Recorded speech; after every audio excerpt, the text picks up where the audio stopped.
25শে December বেরায়নি ঠিকই, কিন্তু 26শে December কিন্তু আমি আর মা বেরিয়ে পড়েছিলাম গান শোনার উদ্দেশ্য নিয়ে। বক্তৃতা এবার জানি না কতক্ষণে প্রোগ্রাম শুরু হবে, মানে গান শুরু হবে, আমি গান শুনতে এসেছি, গান তো দেখা যাক কতক্ষণ থাকি কিনা। চলো। সত্যি বাবা আমি একটা উজবুকি বটে। সিঙ্গার আসবে 9টার দিকে আর আমি আর মা চলে গেছি সন্ধ্যা 7:30টার দিকে। ভাবো তো এতক্ষণ দাঁড়িয়ে থাকলে কোমর আর পা ব্যথা কার না করে, ফালতু তো কোমর পা ব্যথা করে বাড়ি আসি। আর আমাদের মালদা ডিএসএর মাঠের ভিড়টা দেখো, কারণ আজকে আসছে বলিউডের বিখ্যাত সিঙ্গার মোহাম্মদ ইরফান। তো তার গান শুনতে কেউ আসবে না এটা হতেই পারে? আমরাও তো দৌড়েছি তারই গান শুনতে।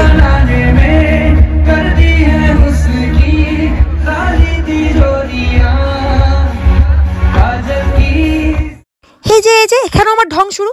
নতুন শিখেছি যেহেতু সব জায়গায় গিয়ে ট্রাই করে বেড়াচ্ছি, ভাবতে পারছো? এখানে গিয়েও আমি এরকম ভাবে ক্যামেরা করতে শুরু করে দিয়েছি। এত স্বার্থপর কিন্তু আমি না, বেলুনের ভিডিও করেছি আর বেলুন নেবো না।